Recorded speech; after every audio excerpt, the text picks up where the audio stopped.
ನಮಸ್ಕಾರ ಫ್ರೆಂಡ್ಸ್, ಬನ್ನಿ ಈ ಒಂದು ಹೊಸ ಲಾಗಲ್ಲಿ ಏನಿದೆ ಅಂತ ನೋಡ್ಕೊಂಬರೋಣ.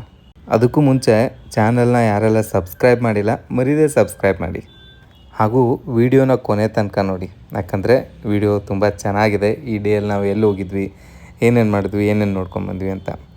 ಇವತ್ತು ನಾವು ಹೋಗಿದ್ದು ಸದಾಶಿವನಗರ ಹತ್ರ ಇರೋ ಹೋಂಡಾ ಬಿಗ್ ವಿಂಗ್ಗೆ. ಈ ಶೋರೂಮ್ ತುಂಬ ಚೆನ್ನಾಗಿದೆ. ಎಲ್ಲ ಥರದ್ದು ಹೋಂಡಾ ವೆಹಿಕಲ್ಸ್, ಟೂ ವೀಲರ್ಸು ಇಲ್ಲಿತ್ತು.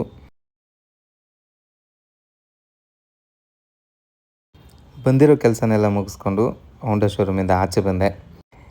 ಇದ್ರ ಹತ್ರನೇ ಬೆಂಗಳೂರು ಪ್ಯಾಲೇಸ್ ಇದೆ. ಸೊ ಅಲ್ಲಿಗೆ ಹೋಗೋಣ ಅಂತ ಪ್ಲ್ಯಾನ್ ಮಾಡಿಕೊಂಡೆ. ಮುಂಚೆ ಅಲ್ಲಿಗೆ ಹೋಗೋಣ ಅಂತ ಏನು ಪ್ಲ್ಯಾನ್ ಇರಲಿಲ್ಲ. ಅದೇ ಏರಿಯಲ್ಲಿ ಹೋಗಿದ್ವಲ್ಲ, ಇನ್ನೊಂದು ಸರಿ ನೋಡ್ಕೊಂಬರೋಣ, ಫ್ರೀ ಇದ್ದೀನಿ ಅಂತ ಹೋದ್ವಿ ಅಲ್ಲಿ ನೋಡೋದಕ್ಕೆ. ಇಲ್ಲಿ ರೋಡನ್ನ ಕ್ರಾಸ್ ಮಾಡಬೇಕಾದ್ರೂ ಎಕ್ಸಲೇಟರ್ನಲ್ಲಿ ಹೋಗಬೇಕಾಯ್ತು. ಏಜ್ ಆಗಿರೋರಿಗೆಲ್ಲ ಇದು ತುಂಬ ಯೂಸ್ಫುಲ್. ರೋಡನ್ನ ಕ್ರಾಸ್ ಮಾಡೋದಕ್ಕಾಗಲ್ಲ ಅಲ್ವಾ, ಸೊ ಅವ್ರು ಈಸಿಯಾಗಿ ರೋಡನ್ನ ಕ್ರಾಸ್ ಮಾಡ್ಬೋದು.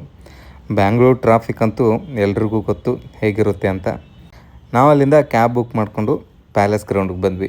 ಪ್ಯಾಲೇಸ್ ಗ್ರೌಂಡ್ ಇದು ತುಂಬ ಫೇಮಸ್, ಬೆಂಗಳೂರಿಯನ್ಸ್ಗೆ ಎಲ್ಲರಿಗೂ ಗೊತ್ತು. ಎಲ್ಲರೂ ಇಲ್ಲಿ ಬಂದಿರೋರು ನೋಡಿರ್ತೀರಿ. ಮತ್ತೆ ಯಾರು ಹೊಸ್ದಾಗಿ ಬಂದಾಗ ಈ ಪ್ಲೇಸ್ನ ನೋಡಿಲ್ಲ ಅಂದರೆ ನೋಡ್ಕೊಂಡೋಗಿ ಮರೆಯಿದ್ದೇನೆ. ಪ್ಯಾಲೇಸ್ ಒಳಗಡೆ ಹೋಗಬೇಕಿದ್ರೆ ಎಂಟ್ರಿ ಟಿಕೆಟ್ ಅಂತ ಇದೆ. ಟಿಕೆಟ್ ಪ್ರೈಸ್ 300, ಫಾರಿನರ್ಸ್ ಏನಾರ ಇದ್ದರೆ 500 ಪರ್ ಹೆಡ್. ಈ ಸ್ಟಿಕ್ಕರ್ನ ನಮಗೆ ಅಲ್ಲಿ ಅಂಟಿಸ್ತಾರೆ. ಅಂದರೆ ನೀವು ಟಿಕೆಟ್ ತೊಗೊಂಡಿದ್ದೀರಿ ಅಂತ ಇದರ ಅರ್ಥ. ಗುರ್ತು ಮಾಡೋದಕ್ಕೋಸ್ಕರ ಈ ಸ್ಟಿಕ್ಕರ್ನ ನಿಮಗೆ ಸ್ಟಿಕ್ ಮಾಡ್ತಾರೆ ಅಷ್ಟೇ. ಬರೋವಾಗ ಇದನ್ನು ಮತ್ತೆ ರಿಮೂವ್ ಮಾಡಿಬಿಡ್ತಾರೆ ಆಚೆ ಬಂದ ಮೇಲೆ. ಒಳಗಡೆ ಯಾವುದೇ ಥರನಾದ ಫೋಟೋಸು ವೀಡಿಯೋಸು ಮಾಡೋದಕ್ಕೆ ಅಲವಿಲ್ಲ. ಅದಕ್ಕೇ ನಾನು ಆಚೆ ಬಂದ ಮೇಲೇ ಸ್ವಲ್ಪ ವೀಡಿಯೋಸ್ ಮಾಡಿಕೊಂಡೆ ಆಚೆಯಿಂದನೇ. ಇನ್ನೊಂದು ಮೇನ್ ಅಡ್ವಾಂಟೇಜ್ ಏನಪ್ಪ ಅಂತಂದರೆ, ಒಳಗಡೆ ಆಡಿಯೋ ಗೈಡ್ ಅಂತ ಮಾಡಿದ್ದಾರೆ. ಅಂದರೆ ನಮಗೆ ಒಂದು ಫೋನ್ ಕೊಡ್ತಾರೆ, ಅದಕ್ಕೆ ಇಯರ್ಫೋನ್ ಇರುತ್ತೆ.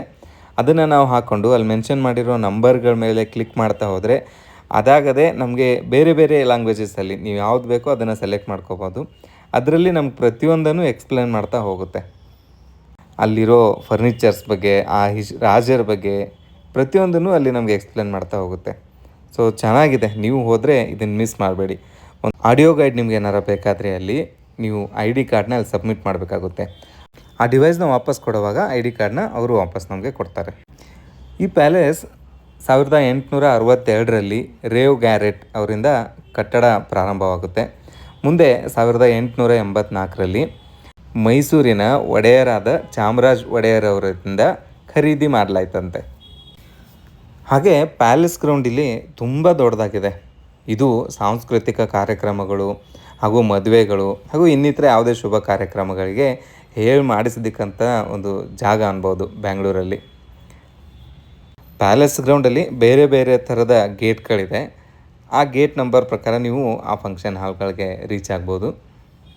ಅಲ್ಲದೆ ಈ ಪ್ಯಾಲೇಸ್ಸು ಶಿಲ್ಪಕಲೆ ಹಾಗೂ ಮರದ ಕಲಾಕೃತಿಗಳಿಗೆ ತುಂಬ ಒಳ್ಳೆಯ ಉದಾಹರಣೆ. ಅಲ್ಲದೆ ಪ್ಯಾಲೇಸ್ ಎದುರುಗಡೆ ತುಂಬ ಚೆನ್ನಾಗಿರೋ ಒಂದು ಗಾರ್ಡನ್ ಸಹ ಇದೆ. ಫ್ಯಾಮಿಲಿ ಜೊತೆ, ಫ್ರೆಂಡ್ಸ್ ಜೊತೆ ಹೋದಾಗ ಇಲ್ಲಿ ಕೂತ್ಕೊಂಡು ಟೈಮ್ನ ಸ್ಪೆಂಡ್ ಮಾಡ್ಬೋದು ನೀವು. ವೆಲ್ ಮೇಂಟೈನ್ಡ್ ಹಾಗೂ ಕ್ಲೀನಾಗಿ ಇಟ್ಟಿದ್ದಾರೆ ಎಲ್ಲನೂ. ಪ್ಯಾಲೇಸ್ ಆಚೆಯಲ್ಲಿ, ಗಾರ್ಡನಲ್ಲಿ ಎಲ್ಲನೂ ಚೆನ್ನಾಗಿದೆ ನೋಡೋದಕ್ಕೆ.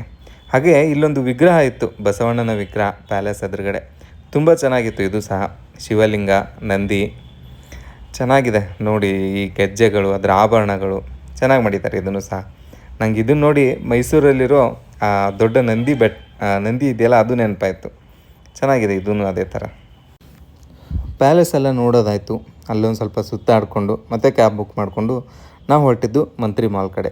ಹೊಟ್ಟೆ ತುಂಬ ಹಸುವಾಗಿತ್ತು. ಫುಡ್ ಕೋರ್ಟಲ್ಲಿ ಕೈ ರುಚಿ ಅಂತ ಇದೆ, ನೀವು ಸಹ ಮರೀದೆ ಇಲ್ಲಿ ವಿಸಿಟ್ ಮಾಡಿ. ಏನಕ್ಕಪ್ಪ ಅಂದರೆ ಅಲ್ಲಿ ತುಂಬ ವೆರೈಟಿ ಡಿಶಸ್ ಇರುತ್ತೆ. ನಾರ್ತಿದು, ಸೌತದು ಎಲ್ಲನೂ. ನಾವು ಆರ್ಡ್ರ್ ಮಾಡಿದ್ದು ಈ ಡಿಶಸ್ನ.